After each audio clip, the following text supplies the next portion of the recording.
Someone who's chasing ketones, mind you, depleting glycogen appears to be a necessary event before ketogenesis really gets going. That the idea that it takes about 24 hours of fasting or so to really have noticeable ketosis, that is because of not only a drop in insulin, which can happen pretty quickly, but it's also you've taken time to deplete the liver of its glycogen mostly, and now you have ketogenesis happening more readily. So if someone is fasting for therapeutic purposes to have high ketones, doing like a HIIT training workout like on the first day would be good just to deplete it? Yeah, I'm very, very confident that would accelerate the process.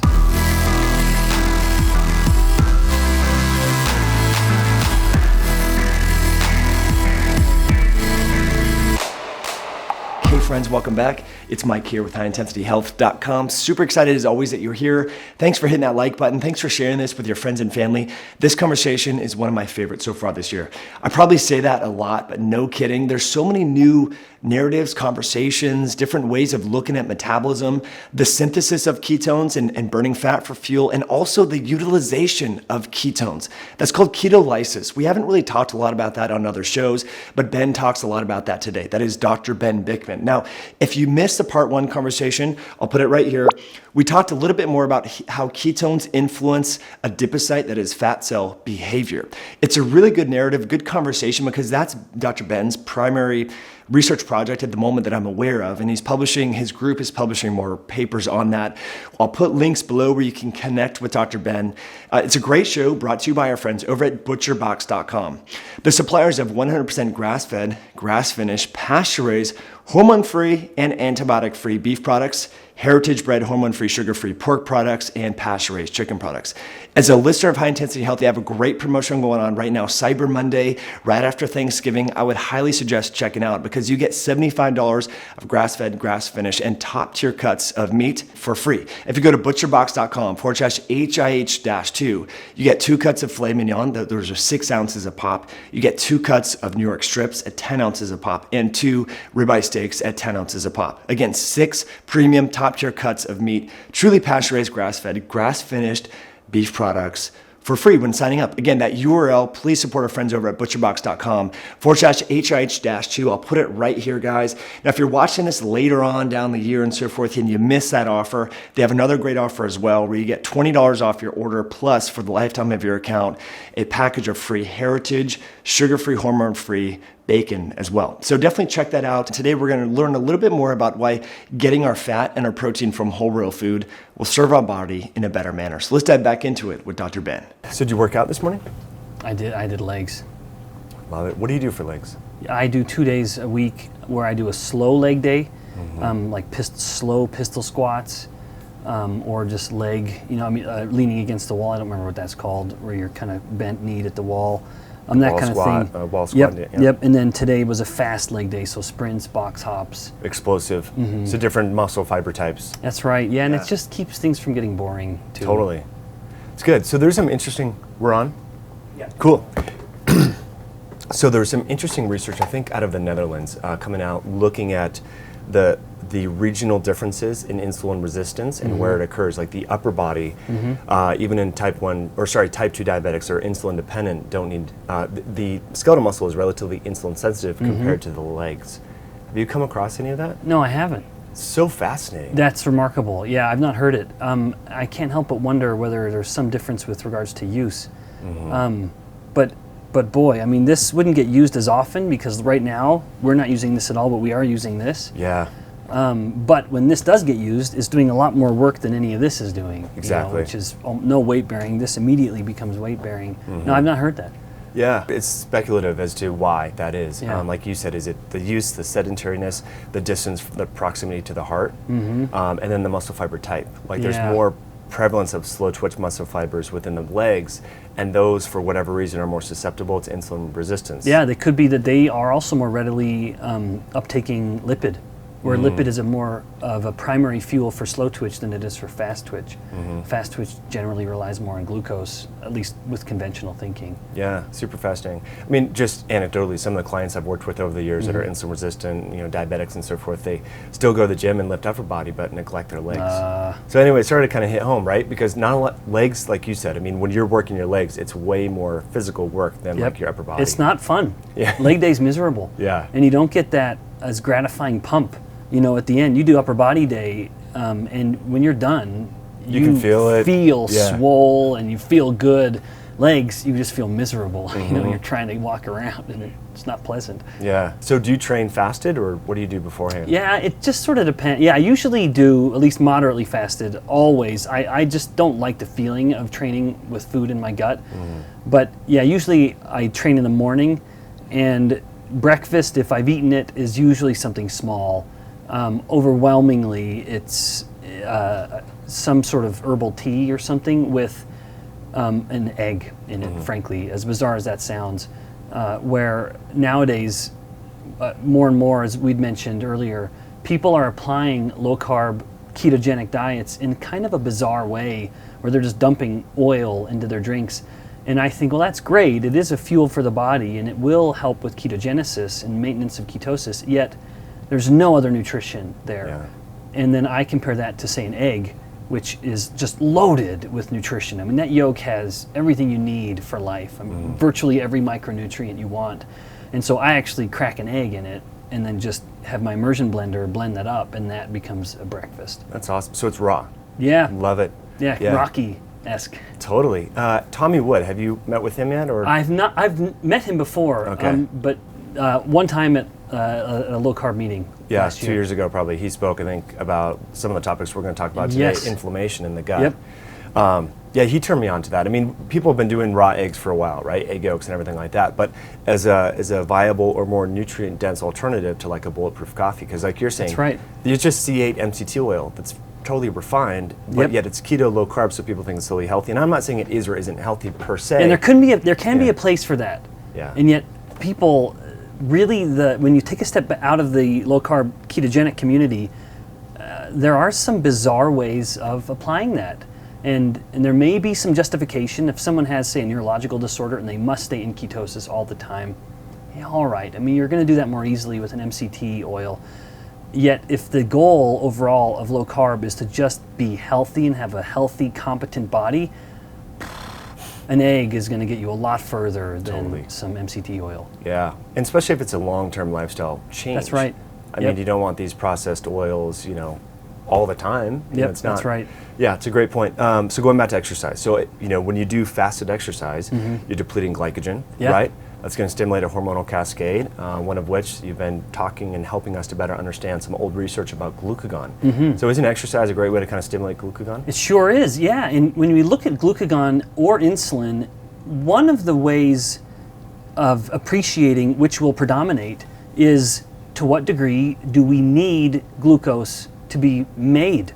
In other words, are we sufficiently running out of glucose in the body, glycogen, and are we not taking it in orally? Thus, we now need gluconeogenesis because the body needs glucose. There are some cells, at a minimum, we know certainly red blood cells have to have glucose. We have a lot of red blood cells, and so that's a lot of energy need.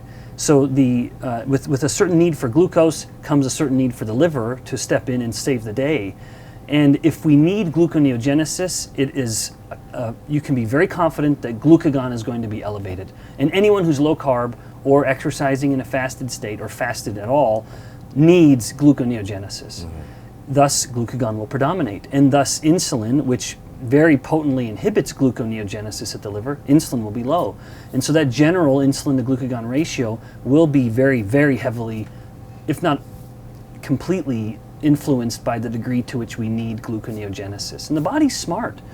And yet in the low-carb community, unfortunately, a lot of people talk about gluconeogenesis as if it's the kiss of death. Yeah. Oh, you don't eat Scary. protein because that can activate gluconeogenesis. And my response to that is, thank heavens. The body's designed to have glucose being made, and we have the capability of doing that. And if it weren't for gluconeogenesis, we wouldn't be able to go low carb. And yet what I think is happening, and it may be semantics, people are confusing gluconeogenesis with insulin, with an insulinogenic effect, where it is more accurate to say be wary of protein because of an insulinogenic effect. In other words, the protein you eat can increase your insulin, the various amino acids. Yep, that's true, and that is a point to consider. That protein can activate gluconeogenesis, that is not a point to consider. That has to happen. Thank heavens it works. And as long as you're low carb, it's going to only happen as much as you need it.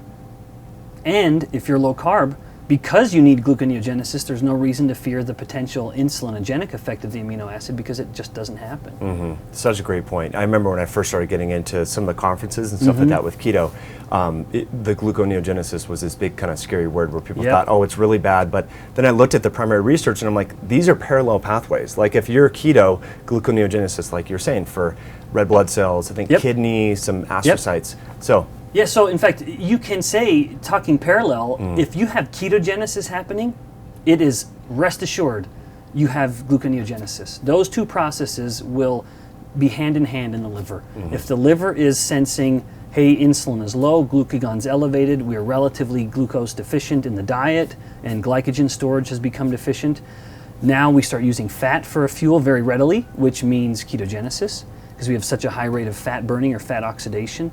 And in parallel to that, we have the need for new glucose to be produced because there are some cells that have to have it. Yeah, such a great point. I want to dive specifically into ketogenesis, but I'll forget this topic if I don't bring it up right now. So you do like kind of more high intensity, like we just talked about, your workouts a couple days a week, or kind of more slow burning, activating kind of slower twitch muscle fibers, and then more explosive type work. Those are not necessarily, the explosive work is glycogen depleting. You're not really burning a lot of fat for fuel, basically. And so a lot of people, you see T-shirts, ketones are better than glucose and all that. But when you deplete your glycogen in that manner and gluconeogenesis occurs in the post-workout window to replenish, doesn't fatty acid oxidation increase as a compensatory way? To spare? Yes, it does. There's without a doubt a fuel shift. And that's a mark of a metabolically healthy person, mind you. That ability to be so-called metabolically flexible, or the metabolic flexibility, how readily can you shift from glucose to fat? And that was the primary paradigm, the degree to which you could shift and use ketones for a fuel. That's almost a third angle here that has never been explored, but I suspect it would go very readily with the degree to which you can shift to fat oxidation. It would also be similar to ketone oxidation. But yeah, where you need to be producing new glucose to recover with glycogen, which will happen. Muscle glycogen is comparable across low carb or high carb fed athletes. And part of that is because there is a glycogen sparing effect where you're using fat and ketone at higher intensities, and so you can leave your glycogen alone. But you also can so readily shift to fat oxidation that you can allow the glucose to be spared, and thus glycogen storage or replenishment can occur more readily. It's interesting, like, so the post-workout window, like the type of exercise, I mean, what I'm getting at here is context is everything. Like people say, oh, you gotta burn fat, you gotta be in this fat burning window, but sometimes I like to burn sugar for my workouts and explosive type workouts, because in the post-workout window, I know that, my ketones are gonna be much higher because... Yeah, that's right, that's right. Yep, you will deplete glycogen more rapidly with a higher intensity workout, no doubt, as you are forcing the mitochondria to use a fuel that can more rapidly produce the chemical energy ATP for the cell to do that work at such a higher rate. Yep, you'll deplete glycogen more readily. And someone who's chasing ketones, mind you, depleting glycogen appears to be a necessary event before ketogenesis really gets going.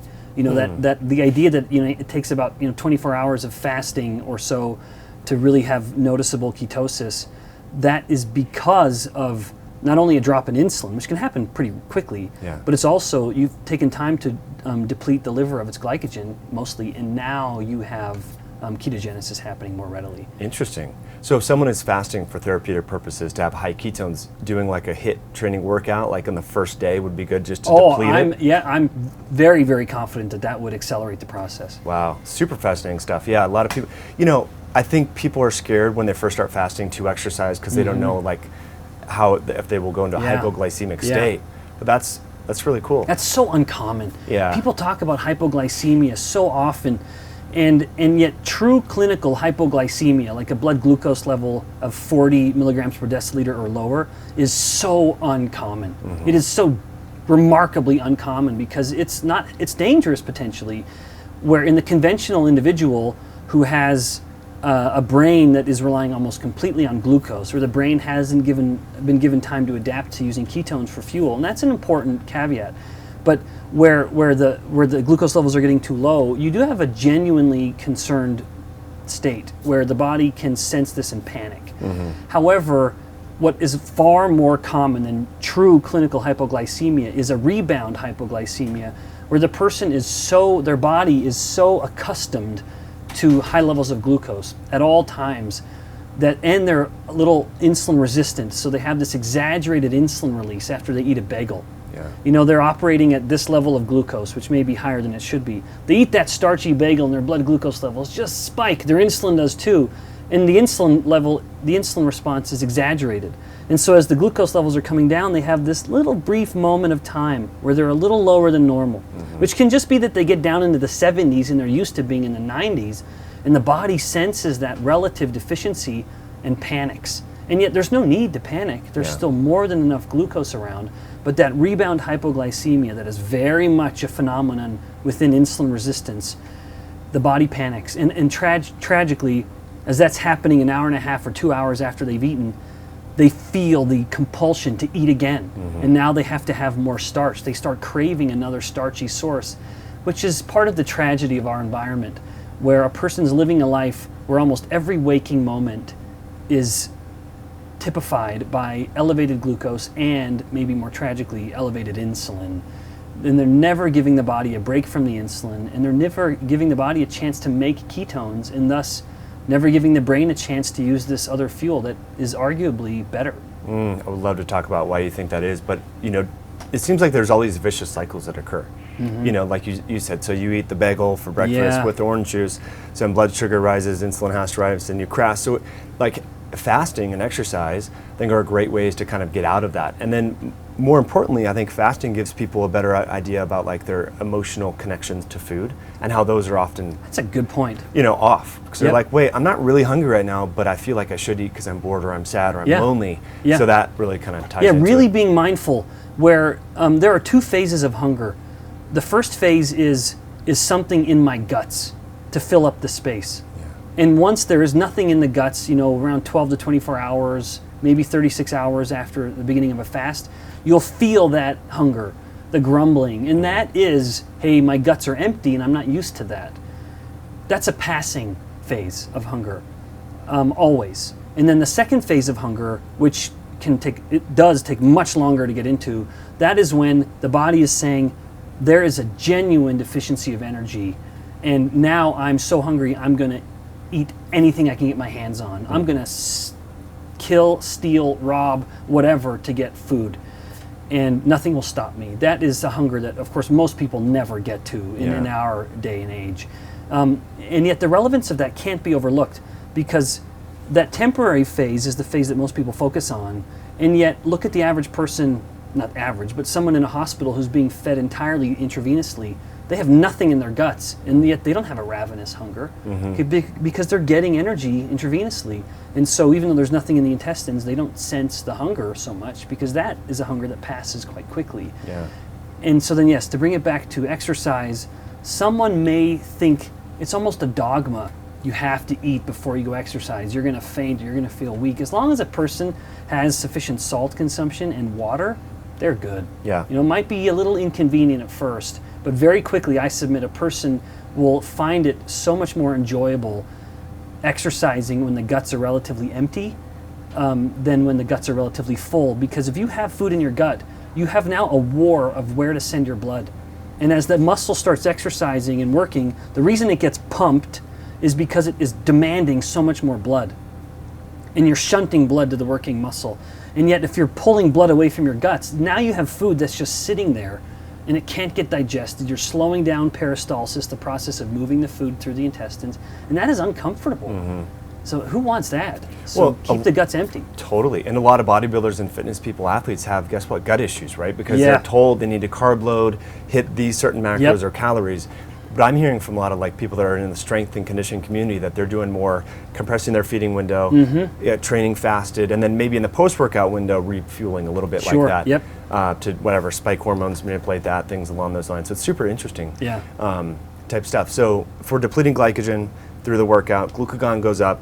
And I think that's kind of interesting for the keto world. For a long time we heard, okay, low glucose, low insulin, you're good to make ketones. But you've introduced to us some really old research, from like the early 80s that there's another hormone that's really involved in this ketogenesis that everyone's chasing. Yeah, glucagon really is so unappreciated. And that was one of the purposes of my talk. When I was given free rein to talk about anything, and I didn't really have as much to update with my own research at the time, I made it kind of a mission to say, all right, what are some of the concerns I'm hearing in the low-carb community? And part of that was this kind of the bizarre eating patterns that we mentioned. People are just drinking oil, or this fear of protein. And I had always, the customary way of looking at protein was protein both increases insulin and glucagon, as opposed to the other macros, which were really one or the other, where dietary fat increases glucagon but not insulin when consumed on its own. Dietary starches or sugars increase insulin but not glucagon on its own. And then protein kind of did a little bit of both. And that was interesting just due to the expression of insulin receptors or glucagon receptors throughout the body. In fact, that's an interesting topic too, because glucagon is catabolic at fat tissue, and someone would say, well, if I want to get gains, I don't want glucagon because that's going to cut my muscle tissue, and yet there aren't an appreciable amount of glucagon receptors at muscle, so glucagon is not catabolic at muscle. Nevertheless, glucagon is catabolic at fat tissue, and so that I thought, well, traditionally, if you eat protein and you have an increase in glucagon and insulin, that's going to be generally a positive effect, because the muscle cells will see the insulin but not the glucagon promoting muscle growth, which protein does better than anything. And yet fat cells will see both insulin and glucagon, insulin promoting fat cell growth, glucagon promoting fat cell wasting or lipolysis. Thus maybe it's kind of a wash. And yet when I started to scratch beneath the surface with these early studies from decades ago, it really was, the truth was even cooler than I thought, which was finding evidence that in a low carb state, in other words, does the body need to make glucose, gluconeogenesis, that would dictate whether there was an insulin release in response to the amino acids or not. And indeed, the conclusion is that if you are low carb or fasted and you need gluconeogenesis, there is no appreciable increase in insulin from the protein. Yet there's still a substantial increase in glucagon. And yet if you are a high carb fed individual, so the average person and the average study subjects that most of those studies would have been done on to give us the prevailing paradigm that protein increases glucagon and insulin, that is more reflective of what you could have in the high carb fed state where you have no need for gluconeogenesis. You are getting a big insulin spike. Super interesting. Yeah, it was fascinating. It was a delight to learn that and then share it. Totally. And then I was looking more at the details of like the cellular and molecular links there, and it seems that there's this Acetyl-CoA kind of, is that kind of how glucagon is affecting ketogenesis? I mean, it's a little detailed for a lot of people, but it's kind of interesting to... That's a great question. From what I understand, and I don't know it very well, so I appreciate the question, glucagon activates lipolysis. And as glucagon is activating lipolysis, that does mean you have an increase in free fatty acids, which means the liver is seeing more free fatty acid. And because insulin is low, the liver will not store the fat. It just can't. If insulin is low, the body will not store energy. That's the relevance of insulin in the context of obesity, but beyond even, hormones tell the body what to do with energy. Yeah. And so in that sense, glucagon is simply bringing more fat to the liver, and activating the ketogenic enzymes, and because insulin's sufficiently low, it's not inhibiting the ketogenic enzymes, and thus we have the process moving. But it all comes down to how much Acetyl-CoA is the liver seeing. And if the mitochondria of the liver are seeing a lot of Acetyl-CoA, it can do a lot with that. And I don't think we've talked about this before, but Acetyl-CoA is really the branch point of all metabolic processes in the liver.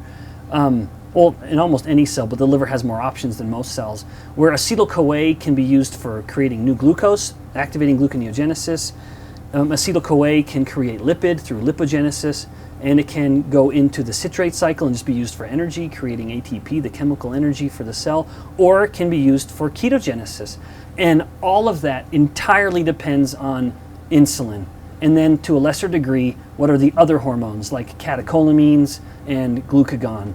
And they will tend to counter insulin, but insulin reigns supreme. If insulin is high, it will tell the cell you have a lot of acetyl-CoA, turn it into fat. And if insulin is low, then we have other options. Gluconeogenesis, we have citrate cycle, and we have ketogenesis. It's a really good point, and we were talking about this before we started recording, how people in the plant-based community look at keto and say it's bad because they pull up there's a few vegan prolific YouTubers and podcasters, probably great people, right? But they cherry pick some data that says, see, high-fat diets create excess levels of saturated fats, and that causes. So they're kind of confusing the issue, but the key point that they're missing, I think, is this insulin. Is insulin high or low in the context of the dietary fats? Because you said when insulin's low, then the liver's going to package that into ketones or burn it as fuel or whatever. But if it's high, then you're going to get buildup of fatty acids. So it's the context is specific. Oh, very much so. When I recently learned that the vegetarian or vegan community was invoking this idea of lipotoxicity and claiming it as a benefit, I was frustrated because lipotoxicity, that was my postdoctoral research. It was entirely lipotoxicity in the context of inflammation, promoting the accumulation of so-called toxic lipids, metabolically toxic, that are disrupting metabolic processes. No one owns that. Right. No camp, neither low carb nor low fat or low, vegan, vegetarian, whatever. That is its own a concept in and of itself. Lipotoxicity, the idea that insulin responsive tissues, which is the whole body, all the cells, are accumulating lipids that are then getting converted or either just coming directly in as the lipid itself, like ceramides, and then that is exacerbating or somehow blocking insulin signaling, resulting in whole body insulin resistance. To say, I can see why a vegan would invoke lipotoxicity as an argument against eating animal products, insofar as animal products are a primary source of saturated fat, although, mind you, the fruit oils are actually higher in saturated fat ratio-wise than animal fats, like coconut oil is the highest source of saturated fat, I think, on the planet, which is, of course, not meat or animal-derived at all. But nevertheless, that's not fair to say. It's not fair for a vegan to say, well, eating meat or drinking cream or whatever, that has saturated fats in it, thus you have lipotoxicity, thus you have insulin resistance. That is simply not accurate because, as you mentioned, we can't ignore the relevance of insulin. And that was part of my process over the years. I finished my fellowship in 2011, got hired and started my own lab and in a way, my own line of thinking. And part of this process of appreciating low carb in these last 7 years has been to step out of the research that even I was a part of, where I published a paper saying saturated fat is causing insulin resistance. And an unsaturated fat like oleate, 18.1, helps mitigate that saturated fat-induced insulin resistance. And I would come away from that study and think, that's another reason why we should avoid saturated fat. And yet, that was the biochemist in me, where I'm taking a little cell dish, and I have muscle cells growing across this dish, and I'm treating the muscle cells with palmitate, or I'm treating the muscle cells with oleate. But what an artificial model. I mean, there's certainly some utility there. I would defend it. I feel like I have to, just because otherwise I wasted 3 years of my life. Sure. But there's hopefully some justification and benefit to that. But then we go one step further in animal and human models, where we say, all right, what did we do to the animals and the humans? And in those studies that are implicating saturated fat, we were infusing it intravenously. We had a lipid emulsion, and you were just directly putting palmitate into a person's blood. That is, again, we could all agree, artificial. That doesn't happen. Right. And so we have those two models that helped form our entire, at least mechanistic thinking of how saturated fat can cause insulin resistance. And yet the entire time, I'm ashamed to admit that as a physiologist, which is my primary training, I wasn't saying, well, how does the whole body respond? What is the genuine physiological effect? And in that case, we have to say, what does it mean to eat saturated fat? And that's when the whole house of cards falls apart. We know In humans, when you put them on low carb, high fat diets, even to the point of eating several times more saturated fat than the control group, inflammation does not go up. And it's also true that free fatty acids, saturated fatty acids in the blood, do not go up. Even if you're eating more, you don't see more in the blood. And that's just because of how the guts are processing the lipid, how the lipid gets taken to the liver. The liver will package it. Some of it will get used for ketogenesis, some of it will get stored, some of it will get desaturated. What doesn't happen is it does not get into the blood as saturated fatty acids, even eating it. So we know at the end of the day, if the whole relevance of the saturated fat is that it's resulting in inflammation, resulting in lipotoxicity, that doesn't happen. We don't see that happening in humans that are eating several times more saturated fat than other humans. Yeah, and I would add on to that, I think it's easier to induce insulin-mediated lipotoxicity with a vegan diet than a ketogenic diet due to the high carb content. That's right. Safflower oil, canola oil, things That's are fried, but if it's plant-based, it's suddenly healthy. Right? Yeah, we suddenly give it a free ride. Yeah. Yeah, that's exactly right. That's the flip side, where the educated low carber could say to the vegan, hey, well, you're trying to invoke this concept of lipotoxicity. And in fact, when we look at palmitate, which is the main circulating saturated fat in the body, in the blood, the main source of that is lipogenesis, de novo lipogenesis in the liver, where the liver is taking Acetyl-CoA and saying, hey, Acetyl-CoA, you have all these options, but insulin's high, I want you to turn it into palmitate. And that's going to happen, of course, if insulin's elevated, so too is palmitate production, and thus the low carber can say, well, I have lower insulin than you, probably. Thus, it's possible that you have more lipotoxicity than I do. And there is tremendous justification for that. Yeah, interesting. So then palmitate goes on to then affect the sphingolipids and those inflammatory fatty acids? Yes, that's right. Yeah, these toxic lipid intermediates. And I kind of hesitate to say that because we need ceramides. There's a reason the cell is making it. And if you block it out entirely, in rodent models where we create a type of mouse that can't make ceramides, they will not live. You have to have ceramides. The body's designed to have it, but we don't want too much of it. And that can happen through excess palmitate, like we said, where that becomes sort of a building block for the ceramide species, these lipid species. But we published a paper not long ago that insulin itself can directly induce the production of ceramides in things like muscle cells and heart cells. So just hyperinsulinemia itself, even moving palmitate to the side where we're not inducing this artificial elevated palmitate level, just treating cells with insulin, nothing else, that alone is sufficient to induce the ceramide accumulation, which then begins antagonizing insulin. Interesting. But you know what's paradoxical about that? I mean, if you look at the endurance athlete, the physically fit people, you biopsy their muscle, it looks like they have high amounts of ceramides. So if you didn't know, you might think they were an insulin-dependent diabetic or whatever. But so how does the body know? Well, yeah, that's a great question. From what I understand, and you may have seen data that I'm not aware of, ceramides aren't higher in an athlete. What is higher is triglycerides. So the relatively, well, an inert, I mean, not relatively, it is a metabolically inert lipid. And that's how we predominantly store lipid in the body. In fat tissue, when we look at a fat cell, that big lipid droplet, that is triglycerides.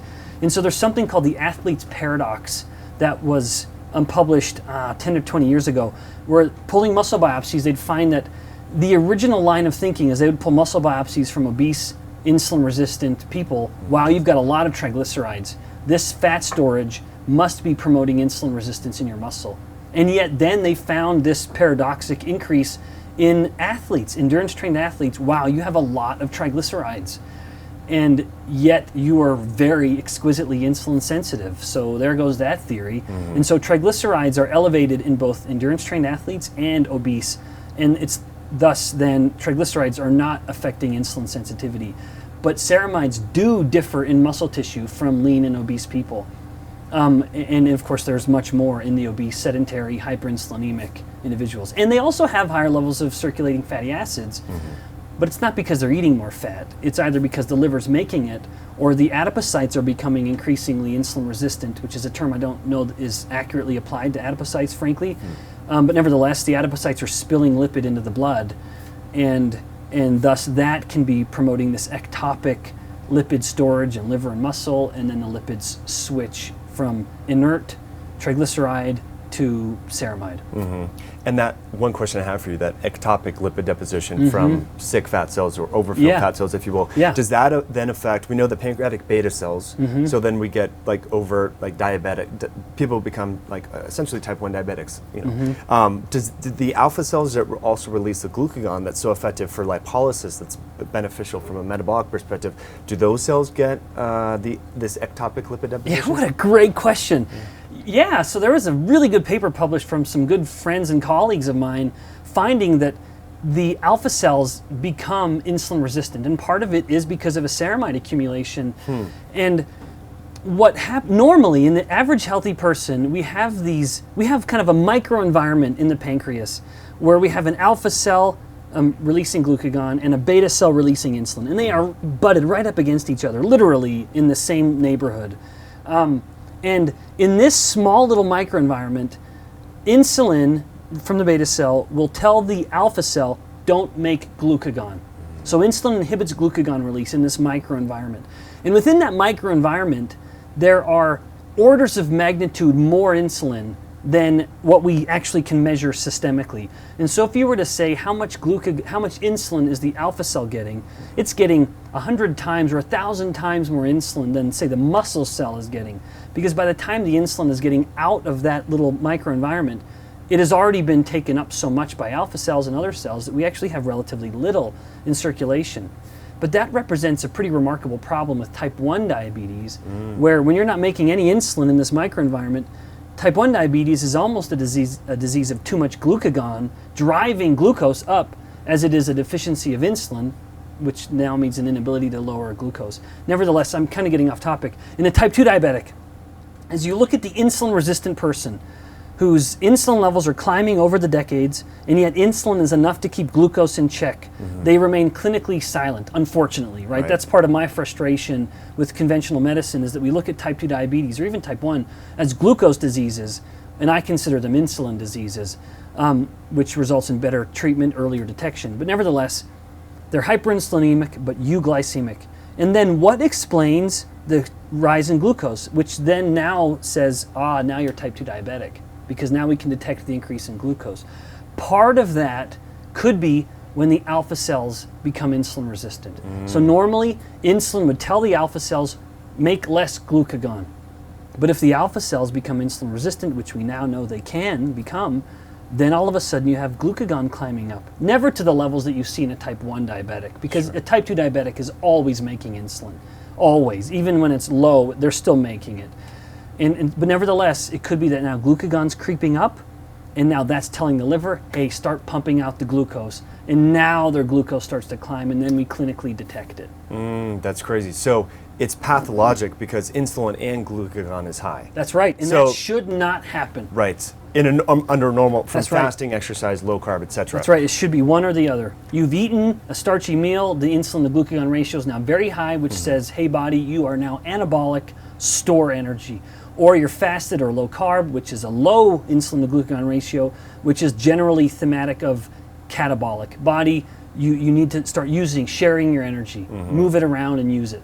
Gosh, that's amazing. So that's how people are able to put on so much fat, like in Yeah. a short period of time, right? Oh, yeah. Insulin's like, hey, fat cells, build, and then we have the lipids are coming out from glucagon, and Yep. the liver's crazy. Yeah, So and in fact, when you have to take a diabetic, type 1 or type 2, Yeah.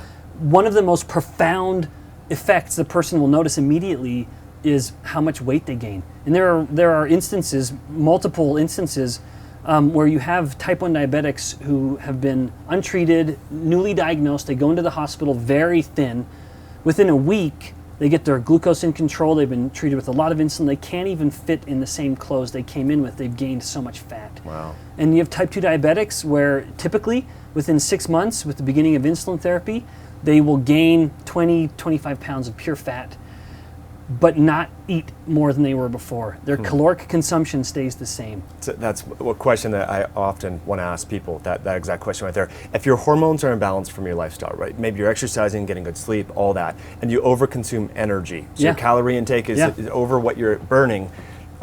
Will someone gain weight? Yeah, conventional thinking would insist, this is the laws of thermodynamics. You cannot somehow circumvent these. Thus, if there's an excess consumption, then you will absolutely gain weight. And yet, we know that's not true. We have manuscripts in humans that find there is this wiggle room where you can be eating up to a few hundred more calories per day and still losing more fat mass than another group if insulin is low. There are human clinical studies to support this. And that could be part of that so-called metabolic advantage, where the low-carb diet really does appear to provide a metabolic advantage where metabolic rate is up a little higher. And you're just accounting, you're wasting energy in the form of ketones. If you're detecting ketones in your urine or breath, that is wasted energy. For better or for worse. In the context of an overweight person who wants to lose weight or a person who just wants to stay lean, then it's good. You look at that waste as a good thing. However, in the context of exogenous ketones, which can have a role therapeutically and clinically, if you're drinking ketones and now you're detecting a lot of ketones in your urine, you've just paid what was in that bottle is now in the toilet. Yeah. And so I would submit there's a downside, or not a downside, there's a waste, simply just economically speaking, of getting your ketones really high for an acute period of time. If you're a sedentary person especially, boy, who knows how much of those ketones you actually used and how much you just dumped into the toilet. But if you're in the middle of a triathlon or something, you're probably not going to be wasting those ketones in your urine or breath. You're going to use it. Yeah. And so getting your ketones to 4 or 5 millimolar in 30 minutes, athletically speaking, hey, there's a real benefit there. But anything else, there could probably be a benefit. And I'll say that to be not only as a fair-minded scientist, but also just to be diplomatic. There could be a benefit. But maybe I would say rather than drinking the whole bottle, if you're a sedentary person and you just want the cognitive boost, don't drink the whole bottle. Maybe drink just a little bit of, get your ketones up to around 1 or so millimolar, and then you're not wasting as much. Yeah. Because otherwise you really are just blowing your money for no reason. Totally. And then shutting down your own body's ability. Yeah, that's right. Hepatic ketogenesis and all that sort of That's stuff. exactly right. I think they have good roles like, TBI, traumatic brain injury, cognitive issues, like you said, focus and attention, but pulsing instead of like chasing this high ketone level, which I would love to kind of parlay into because we talk a lot about ketogenesis, making ketones and all that. But there's the whole other side of ketolysis, like actually getting these things into the cells and utilizing them. Is glucagon involved in that? Glucagon, as far as I know, is not involved explicitly in telling muscle cells use ketones. But I would speculate. I've not seen any research on that. So it actually introduces a pretty relevant question. Glucagon does activate processes that are then involved in mitochondrial biogenesis. That we know pretty well. And so maybe even indirectly, insofar as glucagon can be promoting mitochondrial biogenesis, that is indirectly promoting muscle cells' capacity to use ketones. And I'm saying muscle cell just because that would be the main user. Yeah. But neurons would be no different too. And neurons really do appear to readily use ketones and substantially benefit from the ketones. So ketolysis is very much demand driven. And that can be why sometimes people may be frustrated or curious where they go down and exercise. Before they go down, they're in ketosis. Maybe they're 1 millimolar ketones. They get done their exercise bout and they find, wait a minute, my ketones are lower. Yeah. How can that be? It could be that because that can happen. I've seen it happen with a lot of people I know who are endurance athletes. I don't know that I've ever seen it with resistance athletes. I've not really ever checked it myself.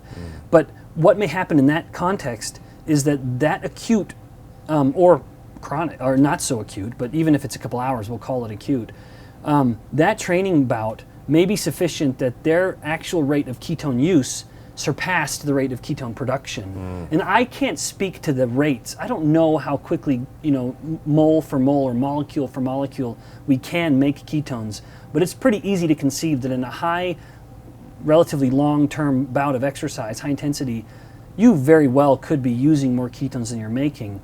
And if you are a keto-adapted athlete, that may elicit some concern and say, well, now I need to drink my ketones. Maybe you do need to, and I do mean it. That could be beneficial. But let's also not ignore the fact that even in the keto-adapted athlete, most of the energy is still coming from fat. Yeah. Fat is still accounting for overwhelmingly the muscle's fuel needs. You've trained your muscle cells to use fat at higher intensities than average, which is a very good effect. It's a very good adaptation. You bring up a good point, and that's that people kind of forget that ketones are energy, right? So of course, like if my blood glucose is high and I go run or work out or whatever for a long period of time, we would expect it to drop because I'm going to utilize some of that. And when we go exercise, we would expect that our ketones would drop because it's energy that the body's going to use. But I think because people think glucose is bad, ketones are good, I want ketones high, but they forget that they're using ketones as energy when they're doing things like exercise or whatever. So it's nice. And as people become more fat adapted, I found is their ketone levels, their baseline is lower and lower. And they think, gosh, I'm not in ketosis anymore. It's more like, well, you're just using them more efficiently. That's exactly right. Yep. And so, and Steve Finney, I love that he mentioned this at a recent low carb meeting. He said how they are as they're expanding the application of low carb diets through Virta, they find that they're kind of reassessing how they define ketosis, where I think they would admit the general rule had arbitrarily been set at 0.5 millimolar.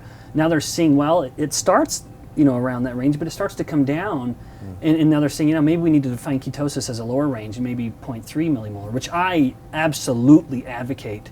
In my opinion, the moment you're detecting ketones on a ketone monitor and it stops saying low and now it's giving you a number, you're there. I would say you're in ketosis. Now, mind you, anyone can argue that as much as they'd like. But yes, as people may be frustrated with their ketones dropping, it's just because the body's using it. And that's not a bad thing.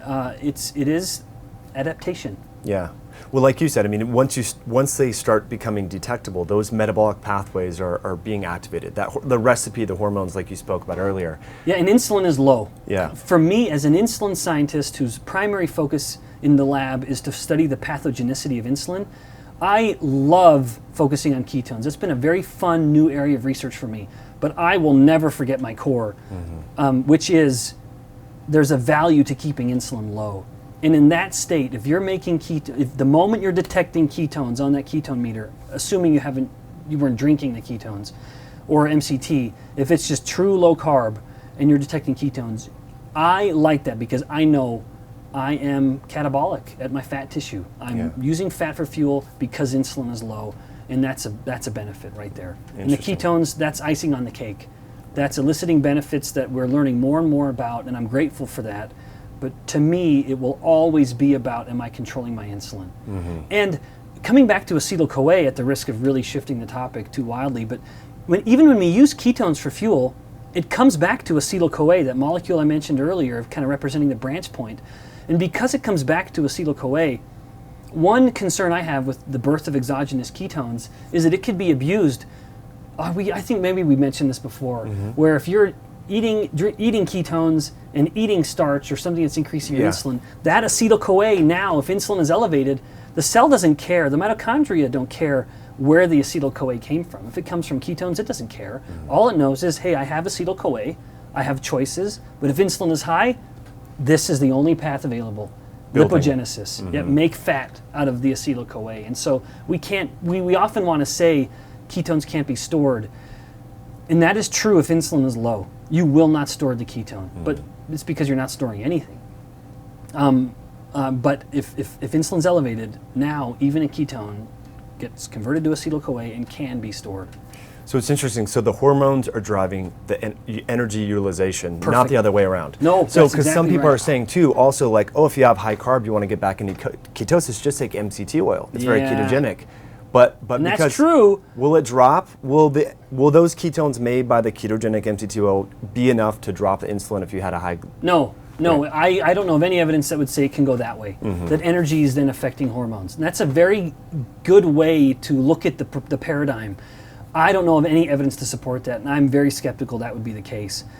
You can load the liver with so much lipid through MCT consumption that it just has no choice. Even though insulin is high, I would say there would be now some ratio of that MCT as it's coming to the lipid, those fatty acids, they get oxidized by the liver so quickly that's why they're ketogenic. You're just simply surpassing the ability of the liver to make or to just create ketone or energy in any other way. There's no other option but to sort of spill some excess into ketogenesis. And if insulin's high, you still may have so much lipid oxidation that you still would have some ketogenesis, and yet I would strongly submit some of that now will be stored. Sure. Because even the MCT will get converted to Acetyl-CoA, and then you have to go through the same process. So Key you point. can push yourself into ketosis and still not be in a truly metabolically beneficial state. Right. And that's happening more and more as people, I just talking to a gal the other day who would take 4 tablespoons of MCT to just get into ketosis as quickly as possible. And I had 2 thoughts. One, I thought, how are you not having severe gastrointestinal Seriously. distress from that? Yeah. But then second, you are now chasing ketones just for the sake of the ketone. And I think that's when someone's lost the real benefit of a ketogenic state. Yeah. You know, as much as I do like MCT oil for like quick cognitive boost or whatever, it's usually in the context of fasting. But it's funny, I think about it, like I have enough body fat to make ketones. Yeah. I just need to create that hormonal environment so my liver will do the dang thing. So it is kind of It does funny. it does push the process. It Yeah. does get you there more quickly. But isn't it kind of funny that we rely on these external sources of fat when Yep. most of the people that they want to lose fat and they have too much anyway. Yeah. So I don't know, it's kind of an interesting. No, but let's not forget the origins of MCT oil, the relevance of that was in seizure prevention. It was cases where, hey, we need you to stay in ketosis. And these were children and adults who didn't care what was happening metabolically. They just didn't want a seizure. And so by taking this oil, they could ensure they'd stay in ketosis because of such a rapid ketogenesis. Metabolically speaking, we can still exploit that and get some of the, say, cognitive benefits from that, but we can't confuse any cognitive benefit of the ketone or any other benefits of the ketones with a genuine metabolic advantage, which really is such a matter of insulin. Well, one of the good things that insulin may play in the body, one of its roles is anabolism. Not in the context of building fat, but building muscle. And I know muscle, I mean, when we think about burning appreciable amounts of fat, it's not necessarily from thinking, it's from moving your muscles, right? Muscle is a huge fatty acid oxidation organ from the mitochondria that you know well about, right? Yep, that's right. But, so how do we balance like this, the positive sides, as men and anyone listening right now, we know that the more strength that you have going into your older years, the less likely you will be to die and have to have dependence care for you and all that. Yeah, you compress morbidity, so to speak, where the years of relying on others is great, you know, rather than being 20 years of needing help, now it's cut down to 2. Yeah, you're more vital going into old age. So how do we reconcile it with this? Is it that ketones are anti-catabolic, or is it mTOR's activated even though it's not? Like I feel like there's paradoxical. Yeah, so I love that you mentioned mTOR, and that was, you can't avoid mTOR. Of talking about mTOR with regards to anabolism anywhere, including muscle cells. Yet tragically, mTOR has become a hiss and a byword, you know, where people look at it as a 4-letter word. Oh, mTOR activation, boy, you're going to get cancer. And what a tragedy, especially in the context of, well, any cell you want to maintain and grow, you need mTOR. It's unavoidable. And that is the upside of insulin, no doubt. Mind you, insulin does all kinds of good things. So even though I focus on the pathogenicity of it, I am not so ignorant that I'm ignoring the benefits of it. Because there are numerous benefits and there's a reason the body has it, and we're grateful we do have it. But insulin promotes mTOR activation, and that's how it tells a cell to stay and live and grow. And so as for me, as I've mentioned before, a middle-aged man who wants to be a really healthy grandpa someday, and I want to go skiing with my grandkids, I want to hike with my grandkids, carry them on my back, throw them in the air. Thank heavens for these periods of activating mTOR, where I'm taking my protein, I'm taking something like leucine, which is a very good mTOR activator at muscle, better than anything else. I'm glad for that process. And when people try to hijack mTOR and only apply it to a cancer state, that is not justified. That yes, a cancer cell will grow with chronic mTOR activation, but that is not what has caused the cancer. A cancer is a result of a cell having experienced dozens of mutations that are involved in telling a cell to undergo apoptosis, to die, or to grow. It's a series of just really remarkably unfortunate mutations. An mTOR mutation doesn't even have to be one of them. And so to say that you're activating mTOR, you're going to get cancer, show me the human data.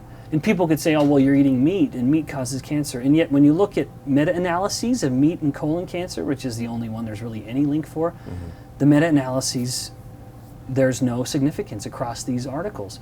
And thus, I'm left just saying, and even if there were, how can you say that it's the mTOR? And it's the protein from the meat activating mTOR. That if it happens in a rodent, yeah, but those rodent models are inclined to get cancer from just winking at them, for heaven's sakes. If it's happening in cells, no, that's all great. But let's not forget my example earlier. We need to look at the model, what's happening in cells or happening in rodents. What happens when we just feed a human protein? I know of no evidence showing that a human eating more protein will have more cancer incidence. And in fact, there is evidence that, for example, a vegetarian diet, which results in lower levels of LDL, someone would say, oh, that's a good thing. Low LDL is a good thing. I don't believe that at all, in fact. But low levels of LDL are associated with a 15 times greater risk of leukemias. That is not an insignificant concern. Now, I've now introduced a sort of indirect variable here, where I'm saying that that may have less to do with mTOR activation and more to do with this protective lipid molecule like LDL, which I would say is protective in most instances. But nevertheless, that's an example of someone eating very little meat and thus very little of this highly absorbable protein, and yet they have a significantly increased risk of a specific type of cancer. And when we just apply that to general living, like you'd mentioned, the more muscle mass we have going into middle and older age, the better, the more vitality we have and the greater degree of compressed morbidity. It's very hard to do that not eating animal products. We just not only are plants very relatively deficient in protein, but we also don't absorb it. Now when we have an animal product, it is not only higher in protein, but we absorb more of it. One of the main reasons I consume animal products is because I want to maintain my vitality. And I can tell you, some of the most fit, robust, physically robust people I know are very carnivorous. And in contrast, some of the most sickly people I know are avoiding meat at all costs. I don't want that. I want to maintain my muscle mass. And activating mTOR is, for me, not even a mild concern. And I am worried with cancer. That does concern me. With my mom having had cancer, my grandpa cancer, so it kind of runs in the family. I will say my main reason for low carb is to try to sufficiently control my insulin and glucose to control my cancer risk. And if someone says, but your mTOR, I'll say, show me the data.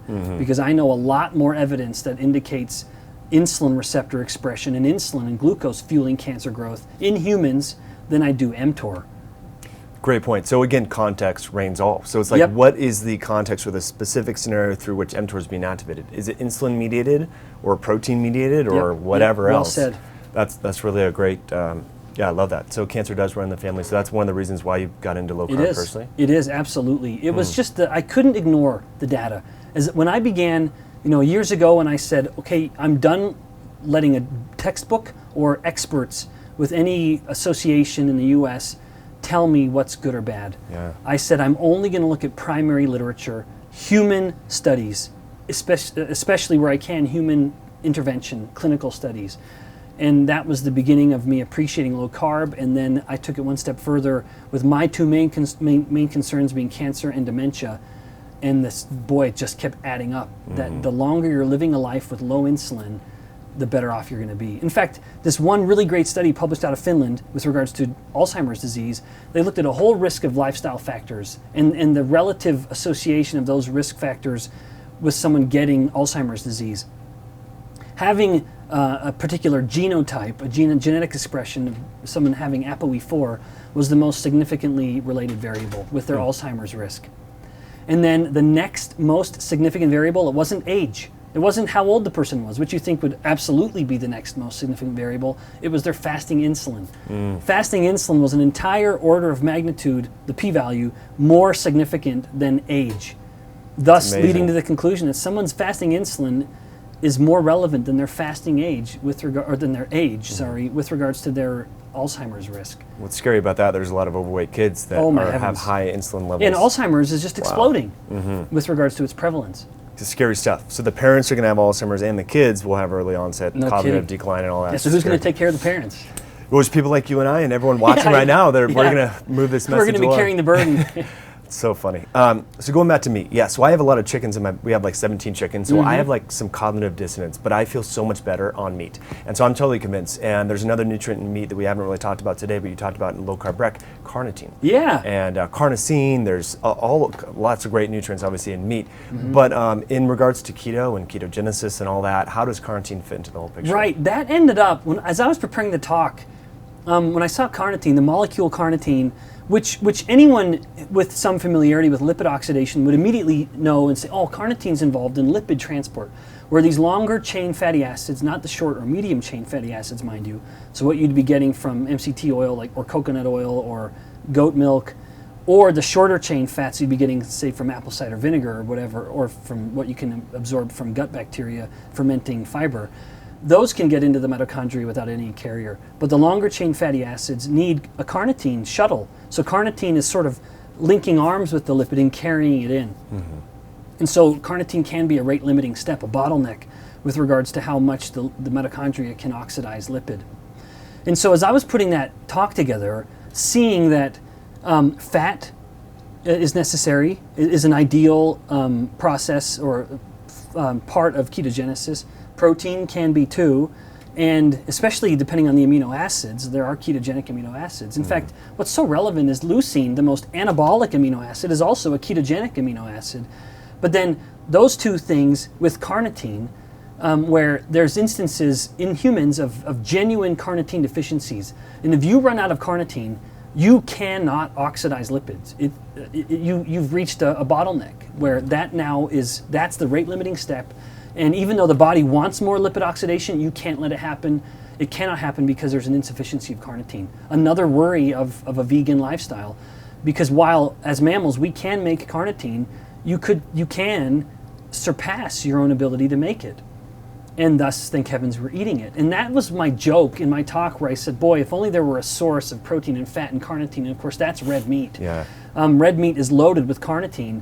And studies from Dennis McGarry found that when you add carnitine to a diet, you accelerate ketogenesis. I would say in a human who's healthy, we probably are making enough carnitine on our own because we do make it.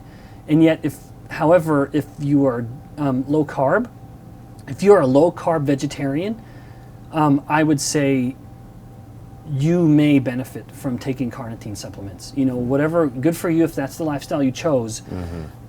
You will probably, if you want to maintain ketogenesis and just lipid oxidation in general, you need to have a source of carnitine. That's a really good point.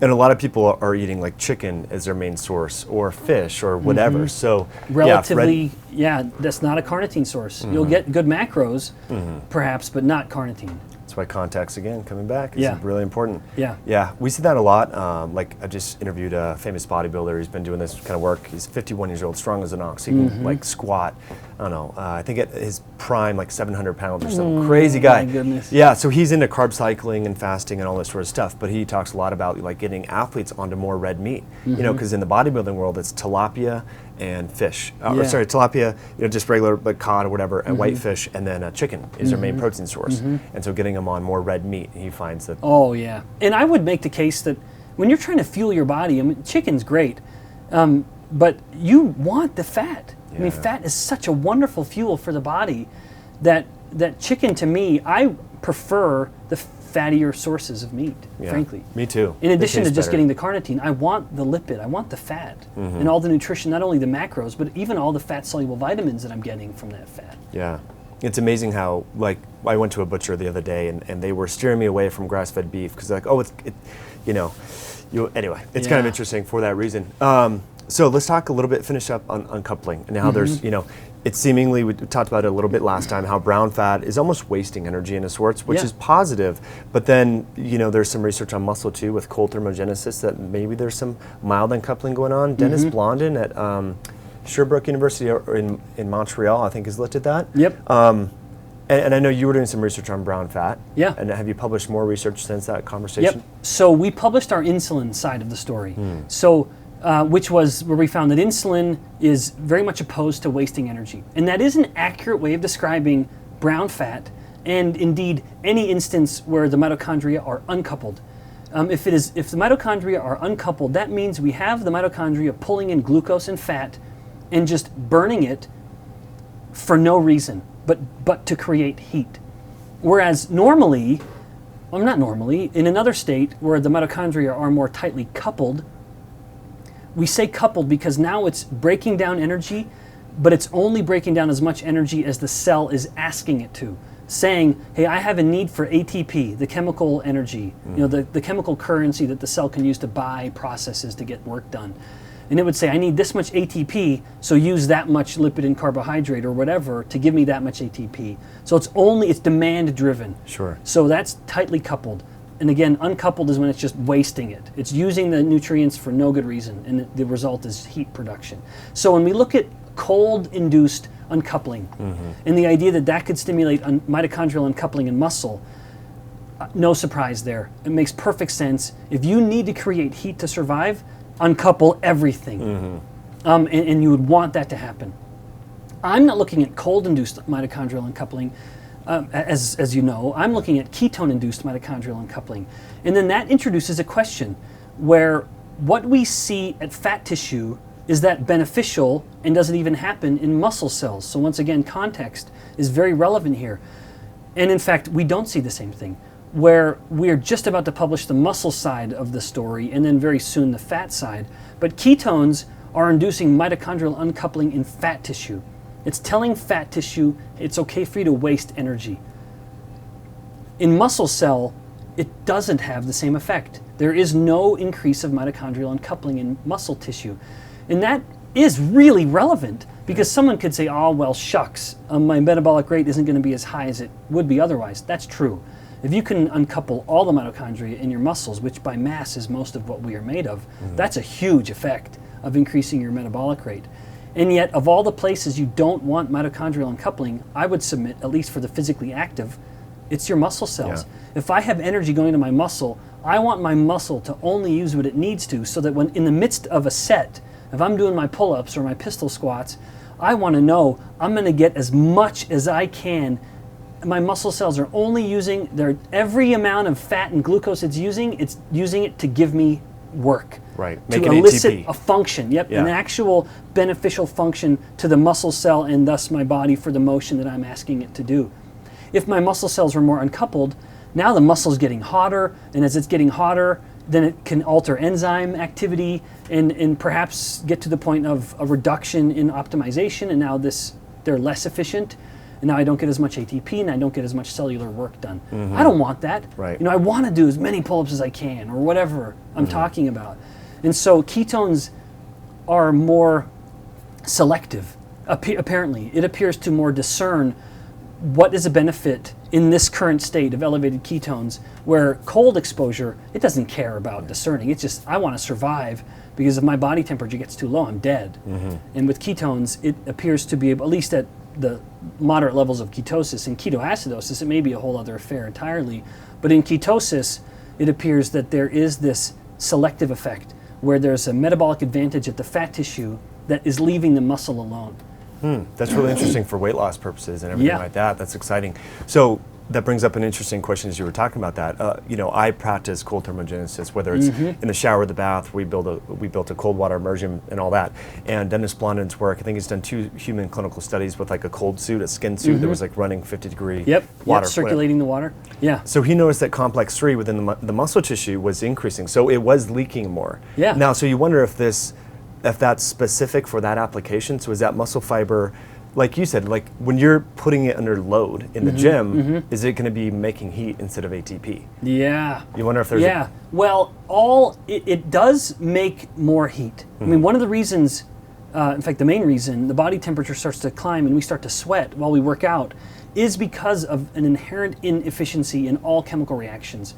None of the chemical reactions in the body are perfect. If they were perfect, we would have no body heat, because there would be no wasting, right? I mean, every chemical reaction would be so efficient, we would only get the ideal chemical outcome result, which would say be the production of ATP or the lysis of ATP without any heat being produced. So as you are accelerating the rate at which chemical reactions are happening, which at its core is the definition of metabolism, when you're working a muscle, you are increasing that metabolism, the metabolic processes in that muscle. Every time you have a chemical reaction happening, which is now happening faster in the working muscle, you have heat being produced. And that's why the body, as that heats the blood passing through and the blood's now circulating through the body starts to get warmer, and then we start to sweat, because the best way to thermoregulate is to evaporate sweat. And so the reason we sweat so heavily on the head and chest and arms is because this is so exposed to the environment. And that's a very different kind of sweat than, say, armpit sweat, which is not involved in thermoregulation. That's involved more in reducing friction, so that as you're running away from the bear, you don't care that that's a sweat that's going to evaporate more quickly. And so it has more oils in it, which is a more slippery sweat, to make sure that there isn't such friction between the arm and the chest. I see. But that's a bizarre topic. Yeah, no, it's interesting. But it's an interesting adaptation. Yeah. And that explains the differences in composition of sweat. But nevertheless, the reason we're sweating during activity is because of the increased metabolic activity and the inherent inefficiency in all metabolic chemical processes, which means we're always getting some heat. But in the case of cold exposure, I would submit they're probably, with the increase in complex 3, although that doesn't necessarily mean an inherent wasting and uncoupling, but it could mean higher proton leaking and thus more leaking back in, which is a Feudal cycle, which means heat production. I doubt that's the mechanism of exercise-induced heat production. But nevertheless, the net effect is the same, but I bet it's a different mechanism. In the cold exposure, it could be leaking and wasting. In the exercising muscle, it's just the inherent inefficiency of all the reactions. Right. So you're not too worried about people taking cold showers and having reduced No, in fact, performance? I am a huge advocate of it. Even beyond metabolic rate, I do cold exposure for the immune benefit. I am just an inherently terrible sleeper.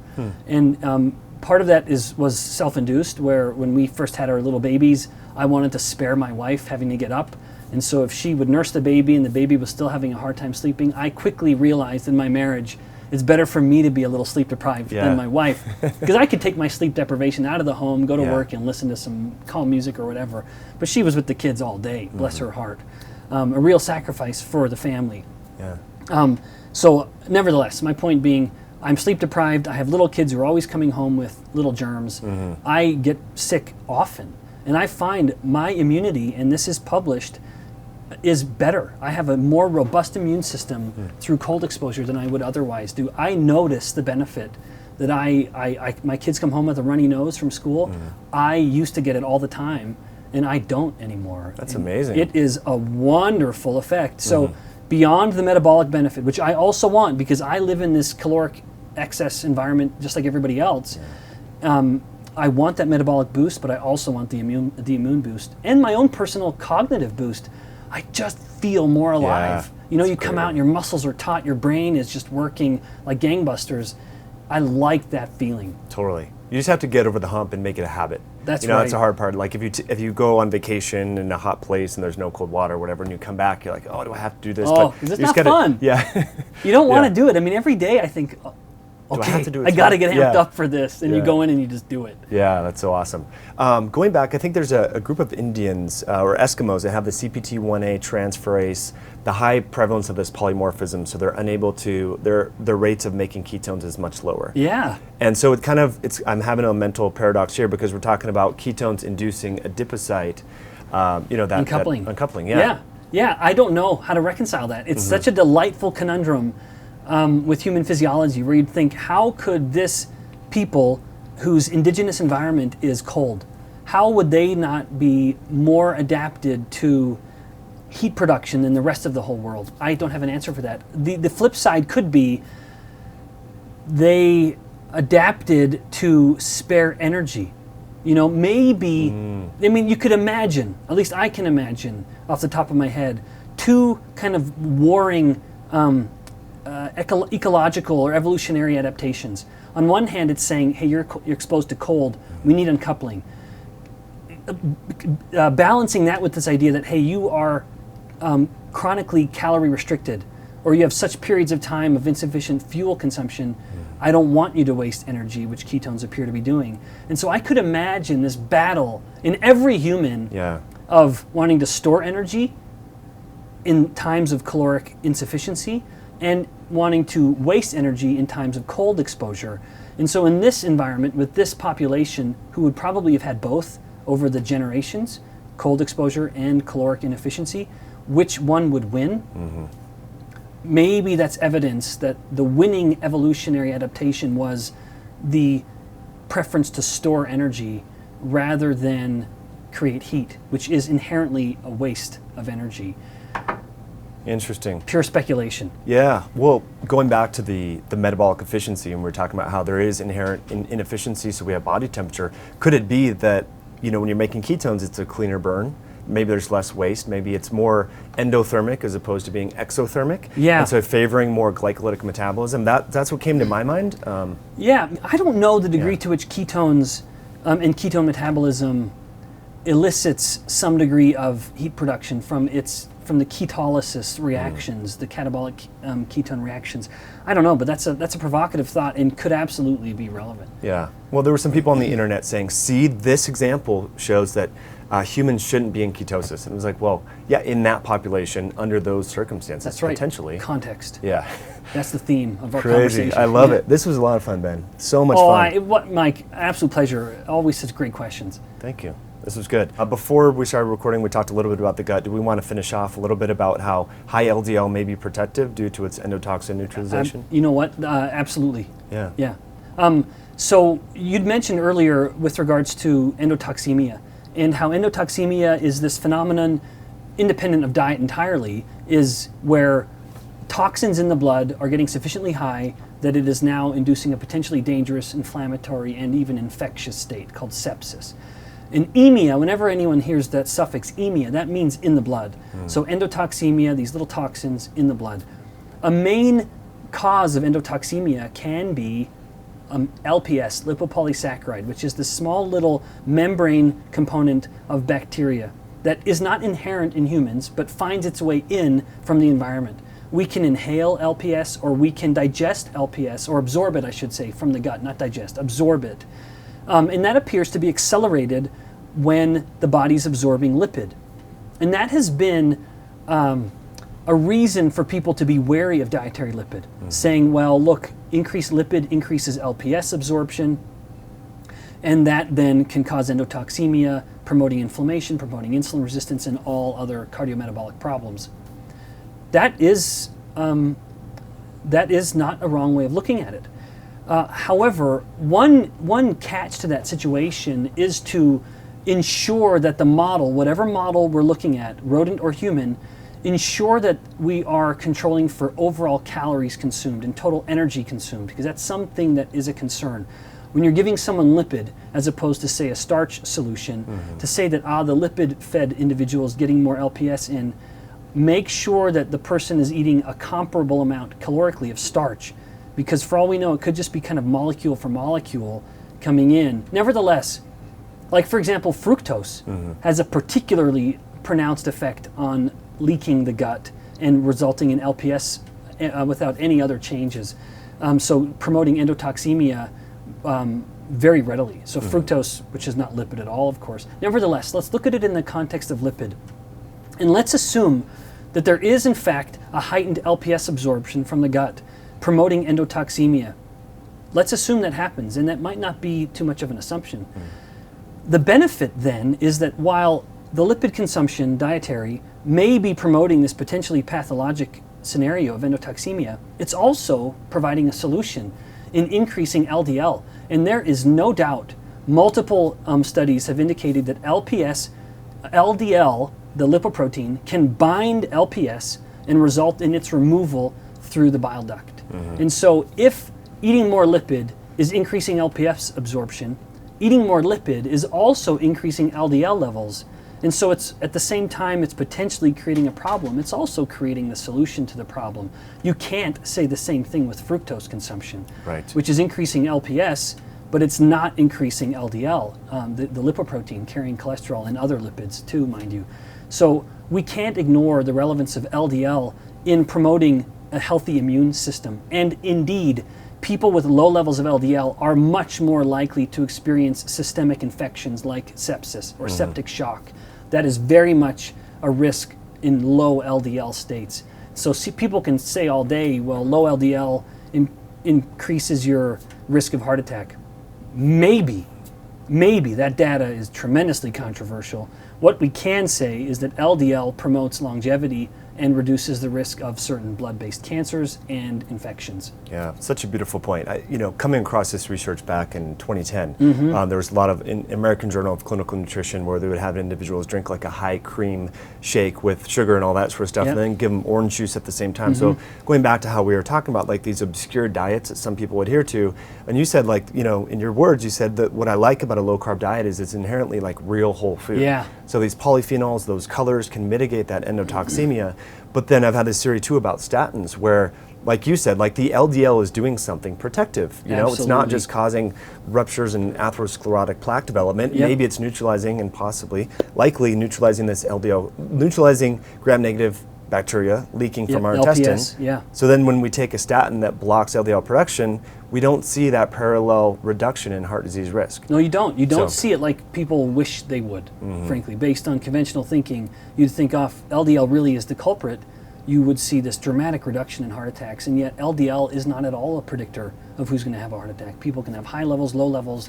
That's obviously not the issue. Right. And so this all-out war on LDL, to me personally, I believe it's causing more health problems than it's solving. Context, again. Yeah. Ben, so you have Insulin IQ. That's a website or a company you're affiliated with? Yeah, well, kind of both. Yeah, the Insulin IQ is just meant to promote education, an awareness of insulin, which is very much a passion for me.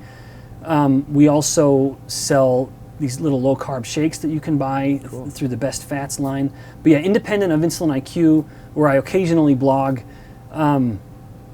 the best way to keep updated with my research and whatever anyone else in the space of ketones, low carb, and insulin particularly is the social media outlets, where on Twitter and Instagram, Ben Bikman, PhD, and then my public profile with Facebook.